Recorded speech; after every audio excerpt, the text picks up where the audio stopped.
బాత్రూమ్ల కాడ డ్యూటీ బాత్రూమ్ల కాడికి వెళ్ళి ఉంటా. ఓకే. అయితే నైట్ పూట లైట్లు వేసుకొని వచ్చిన వాళ్ళకి నేను లోపల లైట్లు వేసి నీళ్ళు వాటర్ పెడతాను. వాటర్ పెడితే ఏం చేసి రాత్రి 11:30 వచ్చి మా సార్లు ఫోటో దిగుతున్నాను పెట్రోలింగ్ వాళ్ళు.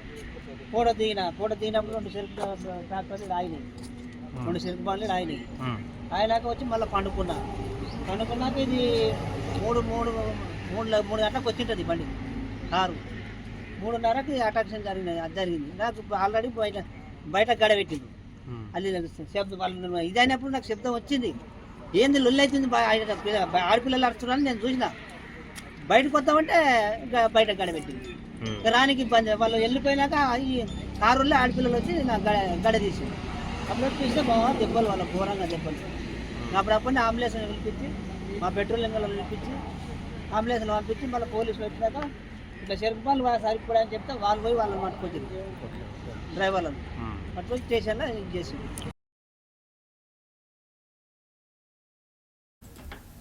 వనపర్తి జిల్లాలో దొంగలు బీభత్సం సృష్టించారు. జాతీయ రహదారిపై తీర తిరుగుతున్నటువంటి కారును పూర్తి స్థాయిలో ధ్వంసం చేసి ఒక్కసారిగా ప్రయాణికులు భయాందోళనకు గురి చేయడంతో పాటు 14 తులాల బంగారు ఆభరణం చోరీ చేసినట్టుగా తెలుస్తుంది. వివరాల్లోకి వెళ్తే జగిత్యాల మండలానికి చెందినటువంటి 8 మంది ప్రయాణికులు ఒకే కుటుంబానికి చెందినవారు. వీరంతా కూడా తిరుపతికి వెళ్లి తిరుగు ప్రయాణంలో వస్తున్నారు. ఈ క్రమంలోనే పెబ్బేరుకు సమీపంలో ఉన్నటువంటి జాతీయ రహదారికి దగ్గర ఏదైతే భారీ వాహనాలు నిలిపే ప్లేస్ కూడా ఉంటుంది. ఈ క్రమంలో వారికి ఎక్కువగా నిద్ర రావడంతో అక్కడ ఆపుకొని సేద తీరిన తర్వాత తిరుగు ప్రయాణం ప్రారంభిద్దాం అనుకున్నారు. ఈ క్రమంలోనే వాళ్ళు అక్కడ కారు ఆపుకోవడం, అక్కడనే నిద్రపోయినటువంటి కారులోనే నిద్రపోయారు. కానీ ఉన్నట్టుండి తెల్లవారుజామున 3:30 గంటల ప్రాంతంలో గుర్తు తెలియని వ్యక్తులు హుటాహుటిన అక్కడికి రావడం, వెంటనే వారి చేతులతో రాళ్లతో కట్టెలతో దాడి చేయడంతో పాటు గ్లాసులు పలగొట్టి లోపల ఉన్న వారిపై ఒంటిపై ఉన్నటువంటి బంగారంతా కూడా తీసుకున్నటువంటి పరిస్థితి కనిపిస్తుంది.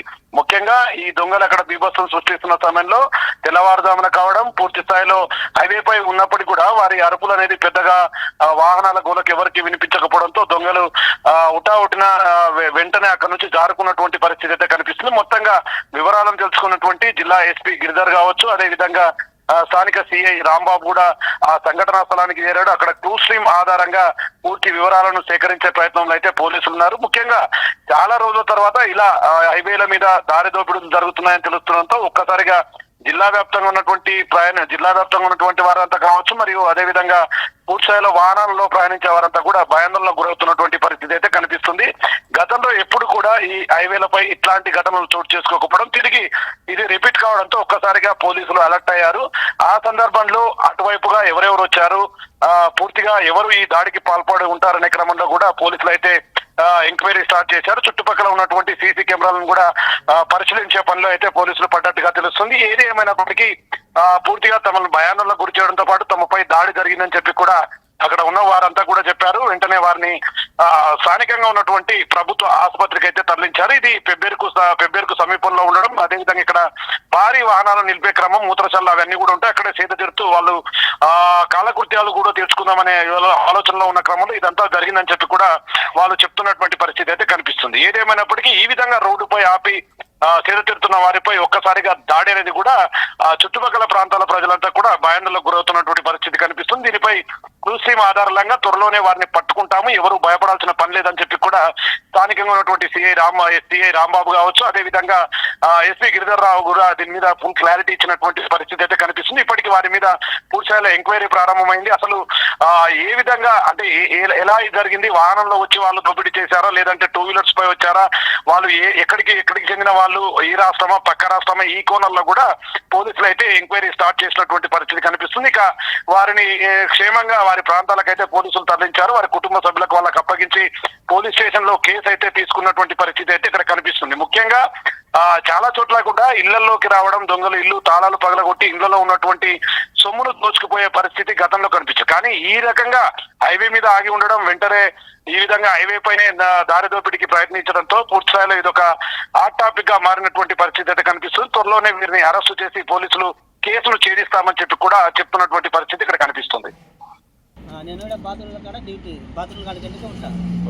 అయితే నైట్ పూట లైట్లు వేసుకొని వచ్చిన వాళ్ళకి నేను లోపల లైట్లు వేసి నీళ్ళు వాటర్ పెడతాను.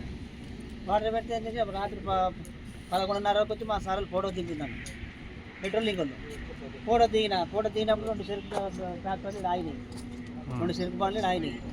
ఆయనక వచ్చి మళ్ళీ పండుకున్నాక ఇది 3 గంటలకు వచ్చింటుంది బండి కారు. 3:30కి అటాక్షన్ జరిగింది. నాకు ఆల్రెడీ బయట గడ పెట్టిండు. అల్లి శబ్దం వాళ్ళు ఇదైనప్పుడు నాకు శబ్దం వచ్చింది. ఏంది లొల్లి అవుతుంది, ఆడపిల్లలు అరుస్తున్నారని నేను చూసిన. బయటకు వద్దామంటే ఇంకా బయట గడ పెట్టింది.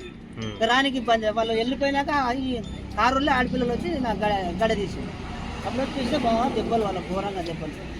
అప్పుడప్పుడు అంబులెన్స్ పిలిపించి, మా పెట్రోల్ ఇంగలో పిలిపించి అంబులెన్స్లో పంపించి మళ్ళీ పోలీసులు వచ్చినాక ఇట్లా చెరుకు పాలు సరిపోయాయని చెప్తే వాళ్ళు పోయి వాళ్ళని పట్టుకొచ్చింది, డ్రైవర్లను పట్టుకొచ్చి స్టేషన్లో ఇది చేసింది.